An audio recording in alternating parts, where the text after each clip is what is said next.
shut, so.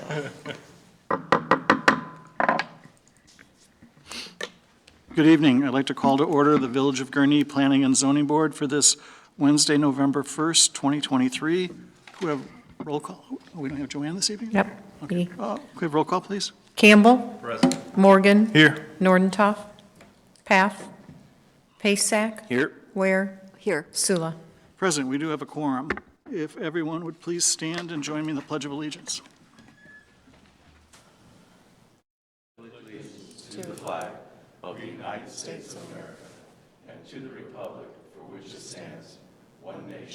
Under God.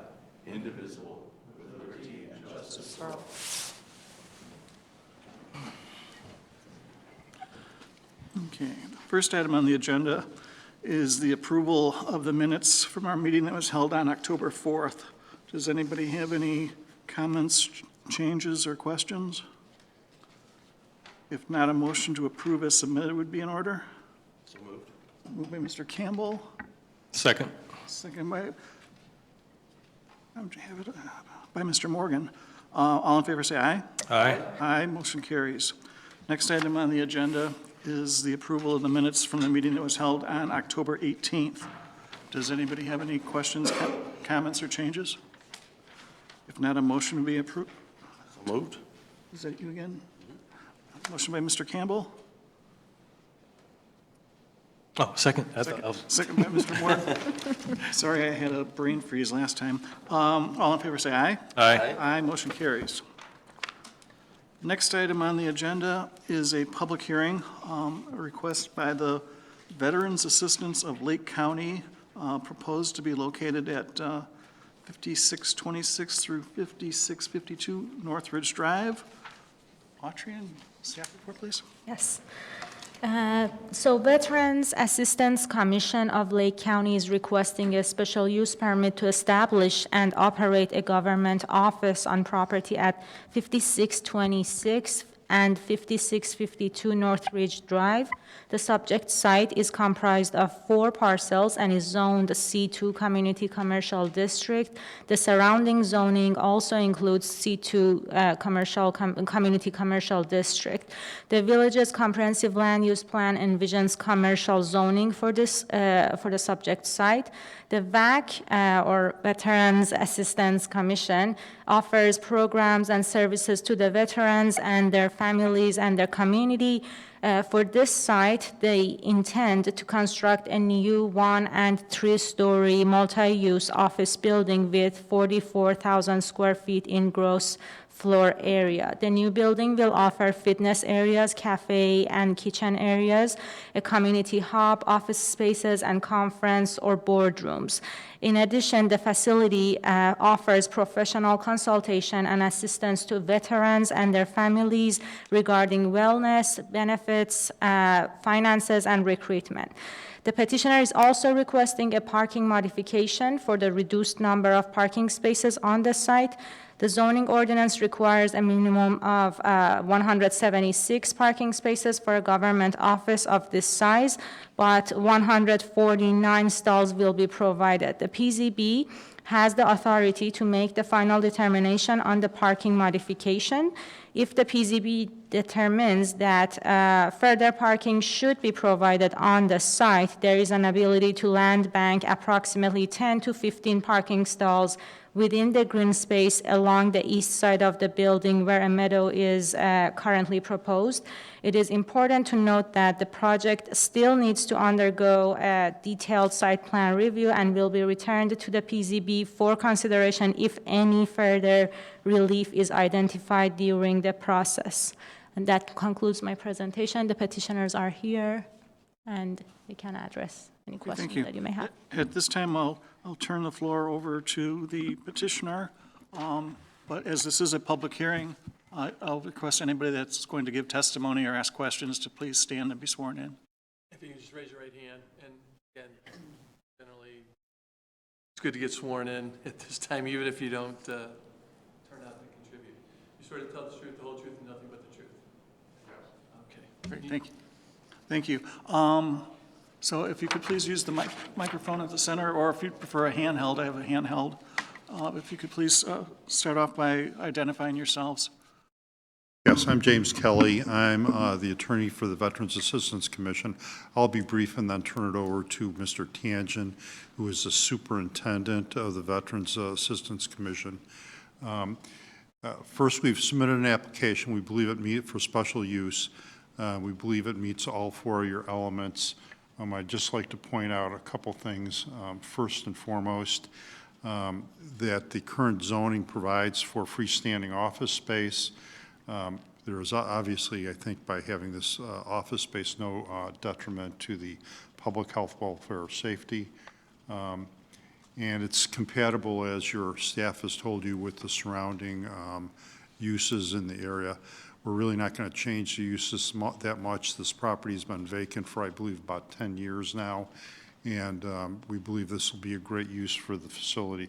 In addition, we'll be coming back to you with respect to the specific building plans and asking for any variances that are necessary or permits that are necessary.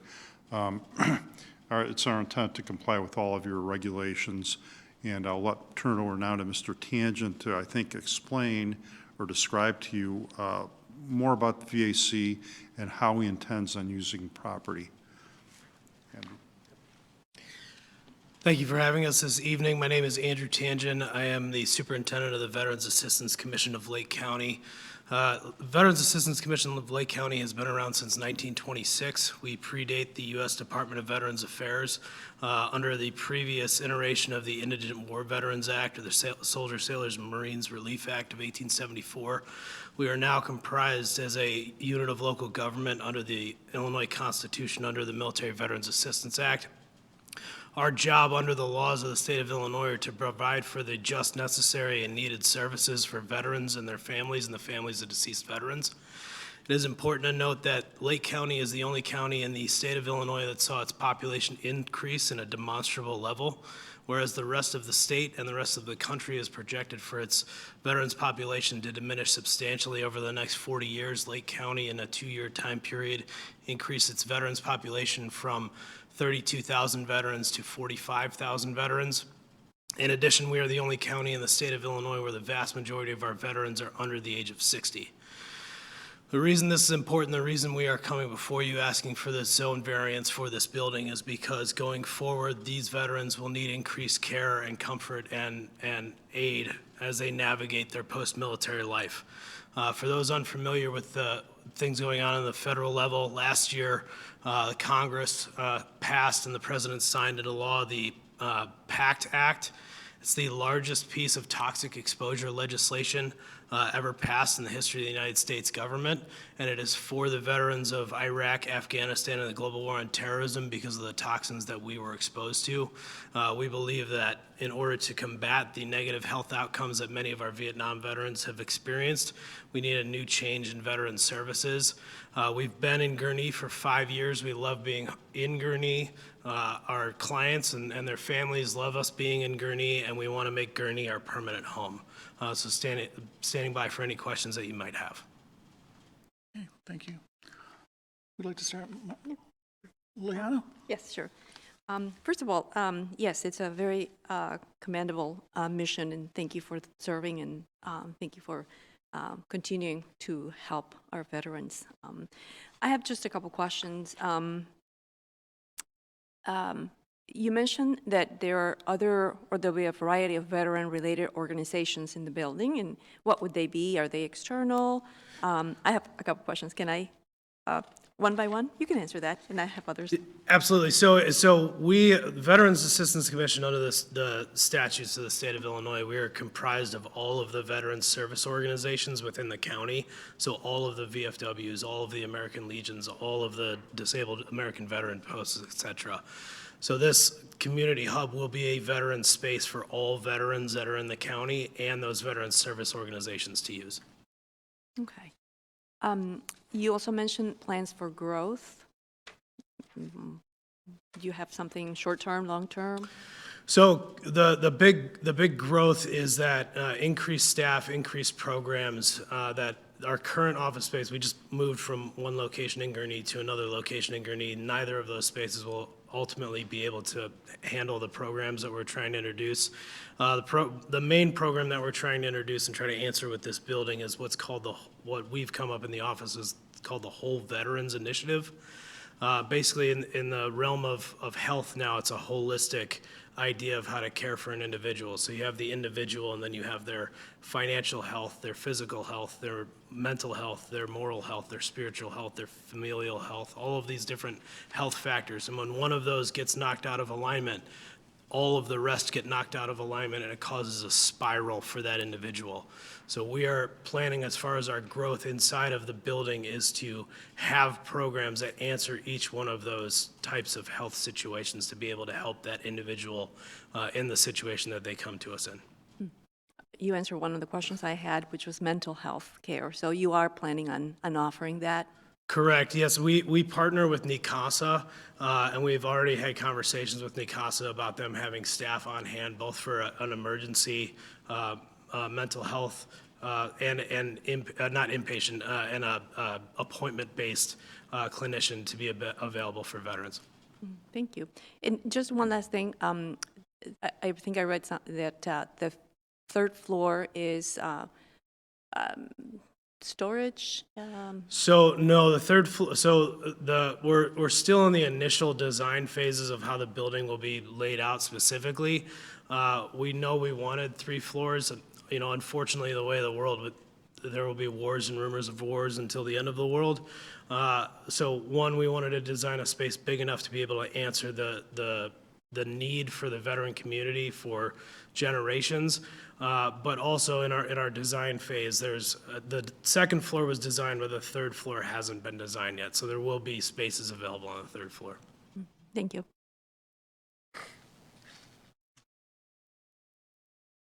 Oh, no, just, thank you. I appreciate it. So where you're operating now, part of the petition here is for a variance in the parking. So where you're operating now, what type of volume do you see there? Or is this based solely on the projected volume that you're gonna?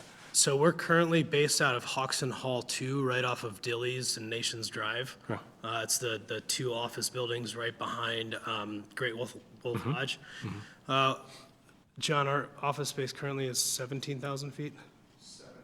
7,000 square feet. We have office space for 22 staffers, and we're going to be at about 17 staffers next fiscal year, starting in December, as we continue to grow our staff complement. You say you're gonna add 17, or you? No, we're going to be at 17 next year. I know in our documents we sent over that there would be 36 full-time staff members. That's a growing phase. We're not growing there right now. We will be there in the next couple of years. Okay, thank you.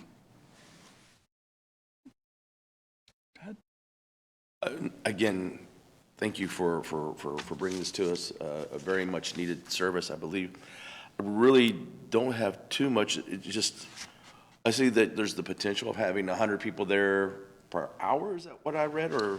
No, it was 15 to 50. And the reason we have the 15 to 50 per hour is because we have appointments where we're doing advocacy work with a veteran who's trying to get benefits through the U.S. Department of Veterans Affairs. Our plan on the physical health aspect of the whole health model, we are going to have a gym on site where veterans are going to be able to come and use the gym to either get back in shape or learn new ways to have physical fitness. So that's why there's the variance between 15 to 50 on site. Yeah, because I was just adding the 36 employees eventually. If you had 50 and then approximately 10, I forget what the 10 was for, it was around 96, so close to 100, I thought so. But no, I really don't have anything else. Looks like you, things covered. Josh? For me, no, other than thank you for what you're doing. Thank you for investing in Gurnee and what you're doing for our veterans. And just general feedback, I kind of like the design. It looks nice, it looks polished. My questions were answered about the use, and then staff notes, so thank you. Is it because Great Lakes is in Lake County? How do you attribute the increase in veterans? So Lake County has always had the second largest veterans population. Well, I can't say always, but for at least the last 70 years, Lake County has had the second largest veterans population. Over the last 2 years, there's been movement out of Cook County. There's been people coming to Illinois. There's been people getting out of the military. There's a lot of different reasons that contribute to us increasing as much as we did. From my perspective, it's largely an office use, and, the underlying code permits office usage, and the only reason that, you're asking for the special use permit is because you happen to be an arm of the government, and that's how our ordinance is working. I'm very supportive of the concept in terms of getting additional resources out there for the veterans, so I'm feeling very good about it. At this point in time, because it is a public hearing, I need to open the floor up to the public. Is there anybody from the public that cares to make a comment about this particular topic? If not, I'll close the floor to the public. Any other discussion? Yeah, go ahead. Just one item, I think, staff mentioned, I think just for consistency, I do like, and as a colleague was referring to, just a parking space, I would like to include the land bank in the meadow, just in the event. That's the second topic. I know that's the second part. That's the but second just- topic. yeah. I mean, the first one we need to address is whether or not to recommend to the village board Yep. the special use permit to allow a governmental office building in that particular area. But we'll get to the parking Okay. when we move on to that one. Any other? Okay. If not, a motion in the form of a recommendation to the village board about granting a special use permit would be in order.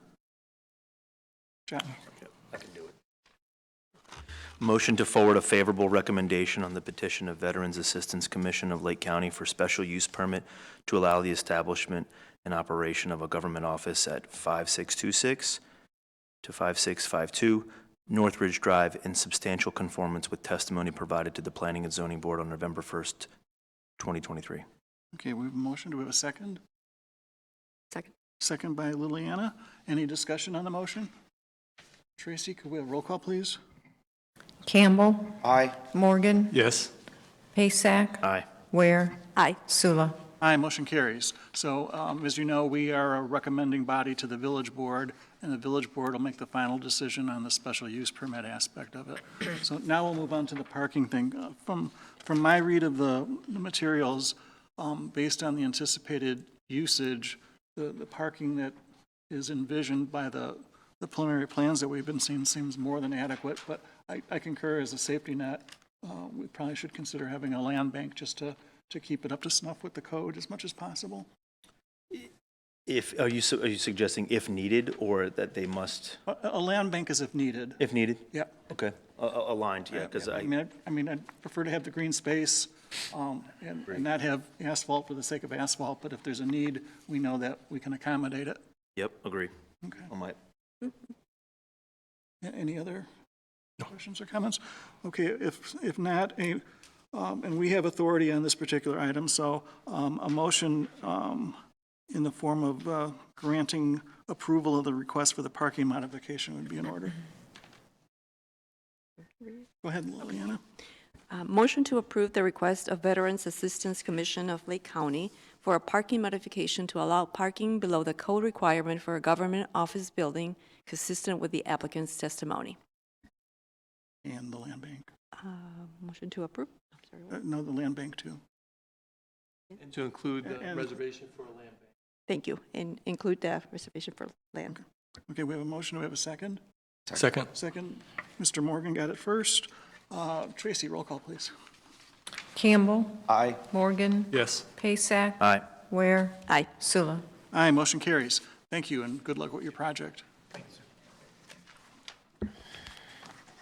All right, the next item on our agenda is the second informal review request from the Alden Foundation regarding a potential development at 935 Rogers Road and 4977, 4961 Grand Avenue. Tracy? Sure. The Alden Foundation is seeking a second informal review on a plan for a 41-unit affordable age-restricted housing facility on approximately 1.7 acres located at the southeast corner of Grand Avenue and Rogers Road.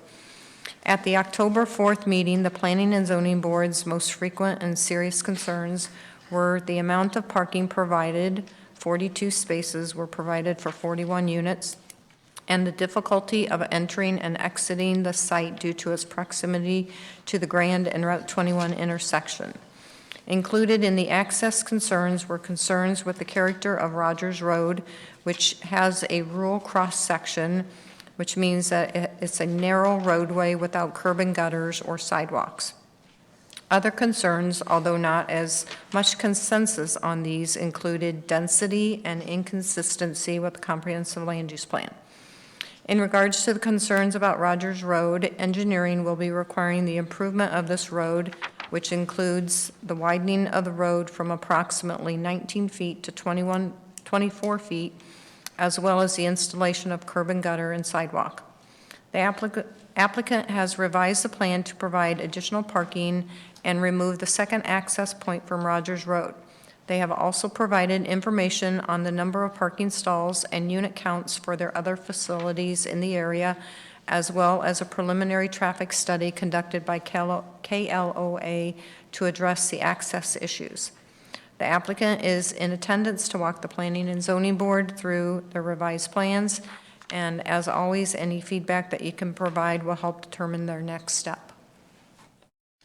Okay, great, thank you. I just want to emphasize this is an informal discussion, and no action will be taken this evening. At this time, I'll turn the floor over to the representatives from Alden. Thank you again, everyone, for having us back. We really appreciate it. Again, as a reminder, my name is Stephen Stivers. I'm the Executive Director of the Alden Foundation, and this is Michael Bailey, the President of Alden Design Group. I first want to give a huge thank you to the village staff who have been instrumental over these last few weeks of working with us to discuss and incorporate the feedback and comments of the Planning and Zoning Board. Ultimately, when we were here about a month ago, we received feedback from you, questions and concerns. We have tried to integrate as much feedback as possible reasonably into our concept plan, and we have tried to provide as much information as possible to address the major questions that we walked away with from the last meeting. Ultimately, it is our goal tonight, hopefully, to walk away with a firm idea of how the Planning and Zoning Board views this concept plan. The Alden Foundation tomorrow has to make a decision as to whether or not to invest significant financial resources as well as other resources and time in moving this development forward. And so we are grateful for the opportunity to be here tonight to discuss, address questions and comments, and get more of your feedback. So with that being said, we'd be happy to show you the revised concept plan. So one of the topics that was discussed in depth last meeting was parking spaces. We have increased the parking spaces from 42 to 48. Again, there are 41 units of independent living for seniors of affordable housing in this community. The vast majority of our communities have a 1-to-1 ratio, and so this will now take us to significantly over that and be about the third highest ratio of units, parking spaces to units that we have across anywhere in the Chicagoland suburbs. Based on guidance provided by staff, we eliminated the second curb cut on Rogers Road. We also moved the patio out of the Grand Avenue setback. We moved the monument sign out of the sign triangle there at the corner of Rogers and Grand. And per the fire department's instructions, we removed the access that was previously on the east side of the building, which has allowed us to create those additional parking spots that you now see on the east side of the building. And so in total now, Gurney Horizon would have 48 parking spots for 41 units. Again, there is one property manager as far as the staff goes, full-time, who is there Monday through Friday. And then there is a live-in maintenance person, but that person is included in the 41-unit model. One of the reports that we share with you all is a parking assessment that looks at our entire portfolio. And so we provided you the unit count and number of parking spots for every single affordable housing and independent living community that we operate. If you remove those which are co-located on a campus location, there are 10. 40% of those communities operate with lower than a 1-to-1 parking ratio. 30% of those communities operate with 40% operate with a 1-to-1, 30% operate below 1-to-1, and 30% above. Those that operate above, but somewhere between about 1 and 25% of an increase on the 1-to-1 ratio. Gurney Horizon's new revised plan is 17.5% above a 1-to-1 ratio. And so again, would be one of the highest ratios that we have. We also heard that there was a lot of concern regarding potential traffic impact or potential of Rogers onto Grand. So based on your feedback, we went out and paid a third-party assessor to come look at the site and assess the impact on both travel and on the risk associated with the left-hand turn, right-hand turn onto Grand. And as I think you'll find in the report that was sent in advance, there was no material disruption and no material risk associated with this development, especially given the population that we are serving. And so ultimately, we are hoping to get additional feedback from you, as well as assess whether or not, in light of this new information, the bringing of Gurney Horizon to Gurney is something that would be supported by this Planning and Zoning Board. And we're happy to answer any questions you might have. Okay, would like to start? I have a quick question. The report says that, talking about Rogers Road, has a posted speed limit of 25 miles per hour, and truck traffic is prohibited on the road. Do we know what kind of trucks you're talking about? Are we talking about Amazon deliveries or bigger? Do you know? So I don't know, but I know that the third party looks at specifically the requirements on that road through local, state, county, and ADOT as well, and makes that determination as a third-party assessor. And so it is not clear to me whether or not what that actually applies to, but it does know that it was found that there are no trucks allowed on that road. Right. Either way. Lillian, I believe that's specifically referring to like semi-trucks. Yeah. To avoid any cut-through through the neighborhood. Okay. Okay.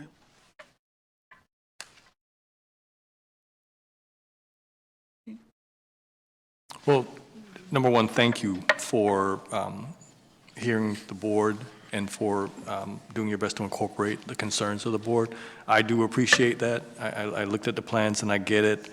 We talked a lot about the comprehensive use plan, but I also understand that where this property sits in the commercial probability of it being developed as commercial is probably low.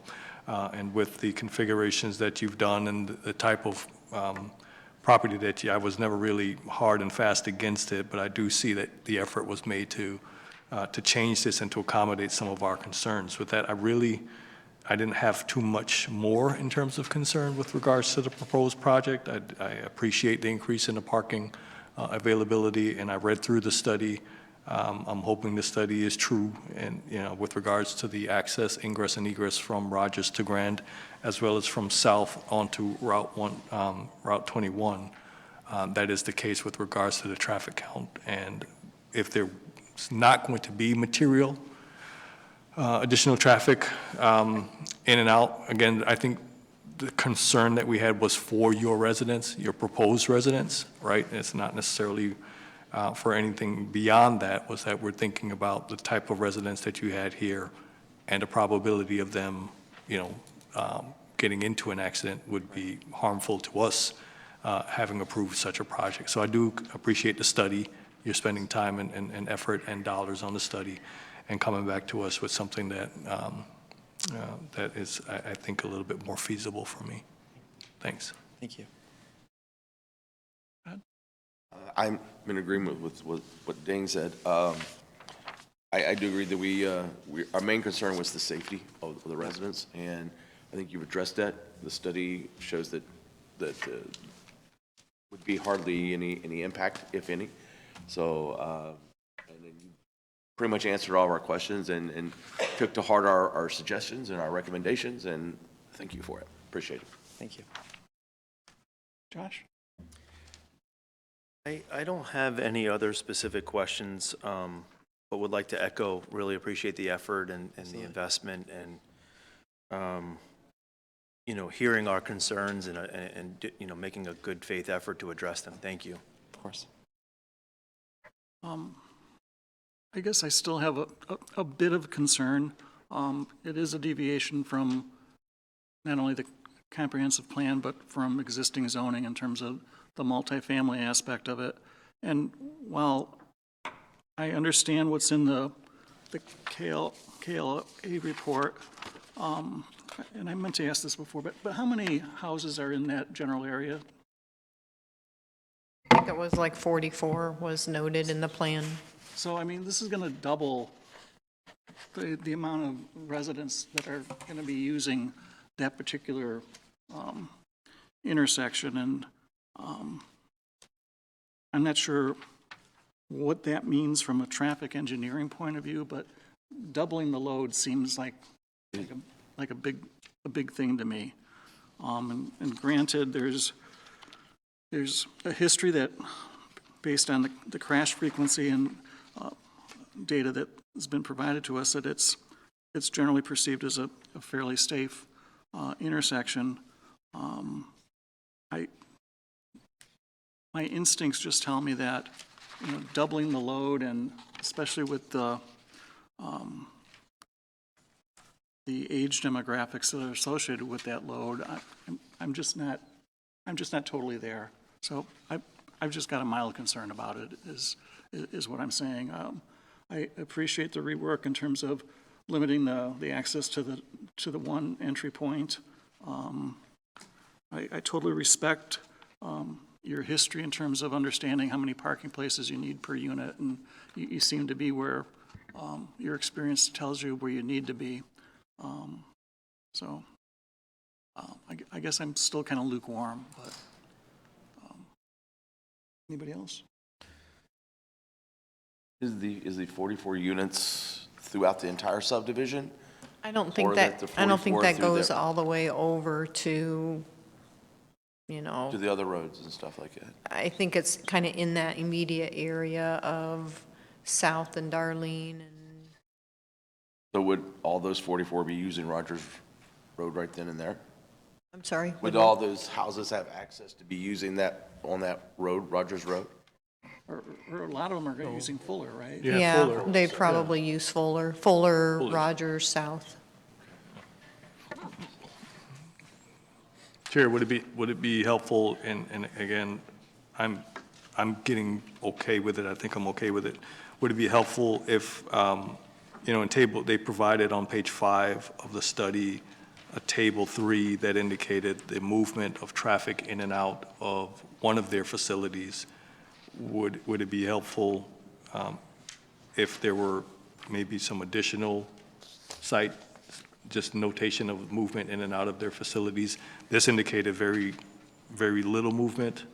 I didn't see a weekend study, but it indicated, you know, fairly mundane movement on a weekday basis in and out of this particular facility anyway.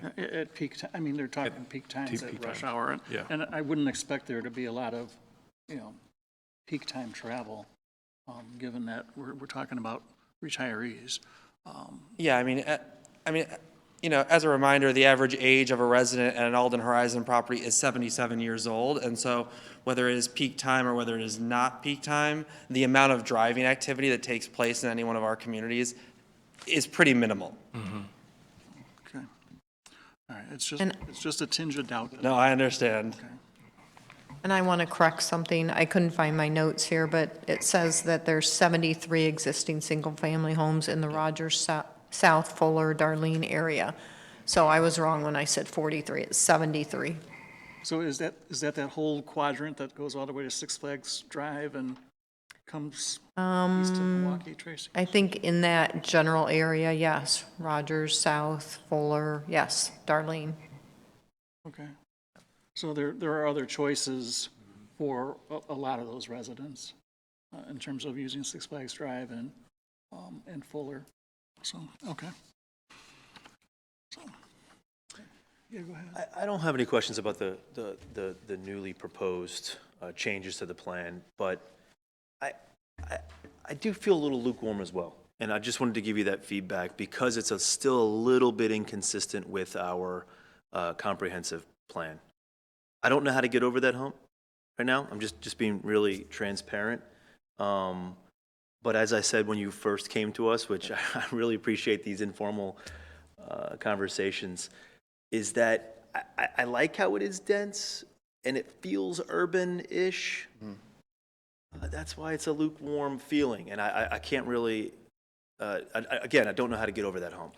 I think that may be one thing, just with regards to getting over that hump, is, just the note and, having conversations with staff, like, that might never materialize. So, those two groups don't get along, and I think the vision was that that would be commercial as one development to ease that ingress, egress from the existing commercial development from being so close to the intersection. But the note is that might never materialize in terms of the different landowners not seeing eye to eye. So we may have to consider what the other uses of this would be in terms of a transitional use from Grand Avenue into the neighborhood. I don't know. That's a valid point. Great point. Yeah. Excuse me, may I add something here? And, generally speaking, if we are looking at like another commercial development, if, it was another commercial development, in and outs to the property would have been more than, a residential multifamily, especially with age restricted, that they are not traveling during peak hours. So just wanted to note that.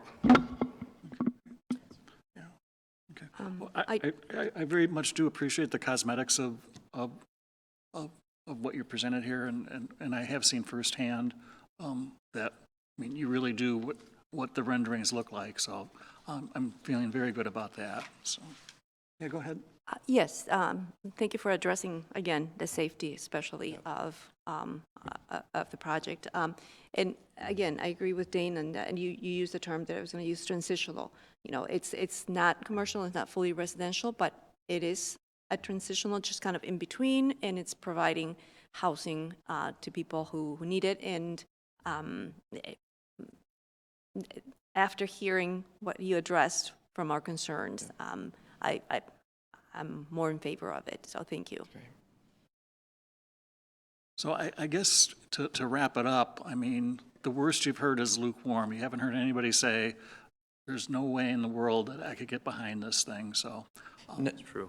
So, No, and we appreciate that. Like I said, we have to make a six-figure decision tomorrow as to whether or not to move forward with this development. And so we definitely wanted to, there was some comments last time about being lukewarm, et cetera, and so we wanted to try to get, as firm of a position as we could so that we could ultimately make a decision as to whether or not we are in a position where we need to proceed, which we want to do, or whether we ultimately need to make a different decision if it isn't going to make sense for that specific site, and we need to come back and find a future partnership with Gurnee that makes more sense. Again, we are interested ultimately in just building affordable housing for seniors and being true partners, and so that's why we wanted to take everything you had said to us, go out. We commissioned market studies to verify that there's an absolute need in Gurnee. We commissioned third-party traffic studies to try to make sure that really, if we were going to, take up your valuable time, we were bringing something back real to show our long-term commitment to this community.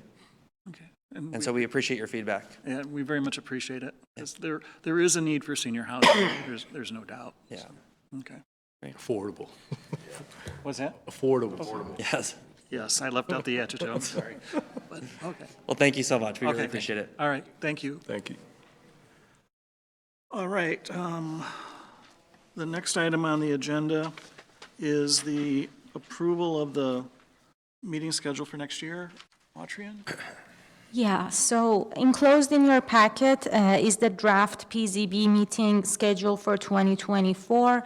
Staff tried to schedule the meetings on the first and third Wednesdays of the month while avoiding holidays. Overall, meetings did not overlap with any holidays for most months, except for months of June, July, and October. In June, the second meeting in the month was moved from the 3rd to 4th. Wednesday, of the month due to the new federal holiday of Juneteenth. Consequently, the 2 meetings in July were moved from the 1st and 3rd to the 2nd and 4th Wednesdays of the month, because the first Wednesday of July was only 1 week apart from the last meeting in June. These changes in June and July do not require any changes in the following months. The only potential issue would be the month of October, with the 1st, 3rd, and 4th Wednesdays coinciding with Jewish holidays. It seems October 9th, which is the 2nd Wednesday, and October 30th, which is the 5th Wednesday, would be the least conflicting Wednesdays during that month. However, October 30th would be only 1 week away from the first meeting of November, which is November 6th. The PZB may either recommend keeping October 30th as a meeting placeholder with 2 potential back-to-back meeting weeks, or only having 1 meeting in October on the 9th. Please look this schedule over to ensure that we did not overlook any special dates or holidays, as we will need to publish this meeting schedule in the very near future. Okay, thank you. I support the calendar as proposed. You caught me on a new holiday that it's not new, but I never knew the second one in October existed, and it doesn't show up on my Apple calendar, which usually is what I go by. But I would propose that we publish it as depicted here with the 2 meetings in October, because we can always cancel one if we need to. It's harder, in my view, it's harder to add something than it is to take it away. So, unless anybody has an objection, we need a motion to approve as submitted. Motion to approve schedule as submitted. Do we have a second? Second by Mr. Campbell. All in favor, say aye. Aye. Aye, motion carries. Next meeting on the calendar is scheduled for November 15th. Are we envisioning a meeting? As of now, we do not have any public hearings scheduled for that meeting, but we may not have 3 different, projects. One is for minor sign exception, one is a plat of subdivision, and the other one is right-of-way vacation. None of these require public notification, so at any time, they may be ready for the meeting, so but there is a possibility that we cancel that meeting too, so. Okay, so stay tuned for Stay further tuned. developments. All right, I'll open the floor to the public for anything that wasn't on the agenda. Close the floor to the public. Motion to adjourn to be in order. So move. Second. By Mr. Morgan, second by Mr. Pasak. All in favor, say aye. Aye. Aye, motion carries. Thank you, everyone. Thank you.